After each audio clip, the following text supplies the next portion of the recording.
नमस्कार मित्रों, मैं हूं बागेश्वर से डॉक्टर रमेश कांडपाल। हमारा चैनल आप देख रहे हैं हिंदू संस्कृति।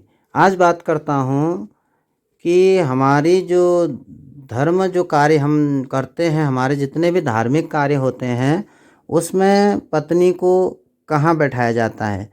अक्सर वामांगी पत्नी को माना जाता है। कहा जाता है कि पत्नी जो है बाईं तरफ बैठेगी और बाईं तरफ ही बैठाते हैं, विशेषकर हमारे कुमाऊं में। और यदि आप बाहर को कहीं चले जाएंगे, जैसे हरिद्वार, वृंदावन, बनारस या साउथ में, तो कहीं दक्षिण में बैठाने का भी विधान है। तो आज मैं उसको स्पष्ट करता हूँ कि किस प्रकार से इसमें वचन कहे गए हैं। मूल रूप से पत्नी जो है वामांगी कहते हैं कि ये वामांगी है तो बाएं तरफ बैठेगी, लेकिन मित्रों इसमें किस समय कहाँ पे बैठेगी उस पर विचार करना अति आवश्यक है। तो सबसे पहले हमारा जो मूल मंत्र है कि सर्वेषु धर्म कार्येषु पत्नी तिष्ठति दक्षिणे। तो इस प्रकार जो सभी जो धार्मिक मांगलिक कार्य होते हैं उसमें जो पत्नी होती है, जो भार्या होती है, धर्म पत्नी, वह दक्षिणे तिष्ठति मतलब दाईं ओर, अपने पति के दाईं ओर उसको बैठा जाना चाहिए। तो किस प्रकार वह बैठेगी उस पर मैं बात करता हूँ और आप इसको ध्यान देंगे, ध्यान से श्रवण करेंगे। मैं आपको प्रमाण भी दे रहा हूँ, उसको आप देख सकते हैं। और इसमें क्योंकि ऐसा होता है, कहीं परंपराएं होती हैं, कुल परंपराएं होती हैं, यद्यपि शुद्धम लोक विरुद्धम, जो यद्यपि हम शुद्ध हैं लेकिन वो अपने कुल के विरुद्ध है, परंपरा के विरुद्ध है, उस पर लोग मना करते हैं, तो उस पर भी विचार किया जाना चाहिए। इसमें आक्षेप करने की कोई आवश्यकता नहीं है। पूछते हैं समाज में लोग, बहुत से लोग, कि ऐसा क्यों होता है, इसलिए ये मैं आपको स्पष्ट कर रहा हूँ।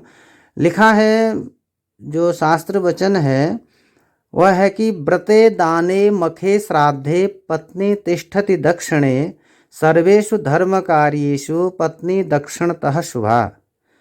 कहा है कि व्रत में, दान और यज्ञ में और इस प्रकार के जो श्राद्ध कर्म में, इस प्रकार के जो कार्य होते हैं, पत्नी तिष्ठति दक्षिणे, दक्षिण तरफ में, मतलब पति अपने दाएं भाग में पत्नी को विराजमान करे।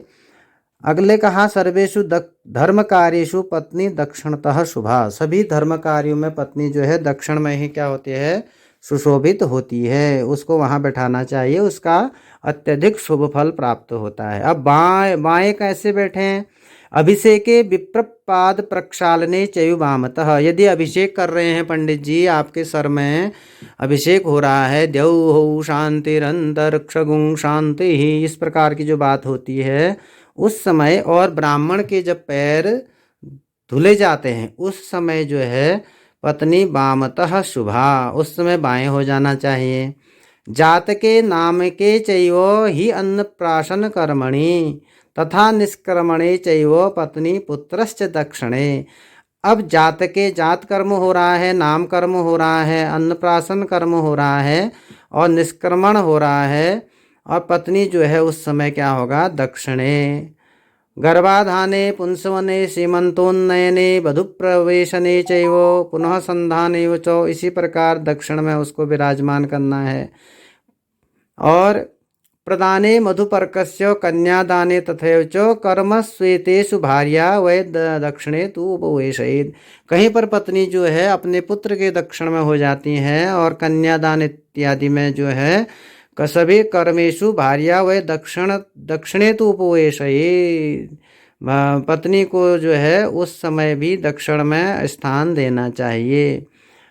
और आगे कहा शांतिकेषु च सर्वेषु प्रतिष्ठा उद्यापनादिषु वामे तु उपवेशयेत् पत्नीं व्याघ्रस्य वचनं तथा पत्नी वामे सदा प्रोक्ता मूला श्लेषा विधानयो। जब शांति कर्म कोई कर रहे हैं, प्रतिष्ठा उद्यापन इत्यादि कर रहे हैं, वामे तु उपवेशयेत् पत्नीम, उस समय वामांगी होनी चाहिए। और मूला श्लेषा विधानयो, मतलब इस प्रकार के जो मूल शांति, श्लेषा शांति, और कोई शांति कर्म कर रहे हैं तो उसमें वामांगी होना चाहिए। तो इस प्रकार मित्रों पत्नी का जो स्थान है मूल रूप में जो व्रत दान मख यज्ञ, मख कहते हैं यज्ञ को, उस समय पत्नी जो है दक्षिण में आपको बिठाना चाहिए, मतलब पति के दक्षिण तरफ बैठे। मैंने आपको बताया किस प्रकार बैठाना चाहिए। लेकिन इसमें एक बात और है मित्रों कि आपको जिस प्रकार शयन कर रहे हैं तो उस समय वामांगी होना चाहिए। और यदि आपका कोई धार्मिक कार्य हो रहा है उस समय किस प्रकार से वामांगी हो, किस प्रकार से उसको दक्षिण तरफ बैठाना चाहिए, ये आप विशेषकर ध्यान देने योग्य बात है। शास्त्र का वचन जो मैंने आपको बताया, एक बार पुनः मैं आपको रिपीट कर रहा हूँ। व्रते दाने मखे श्राद्धे पत्नी तिष्ठति दक्षिणे सर्वेषु धर्म कार्येषु पत्नी दक्षिणतः शुभा।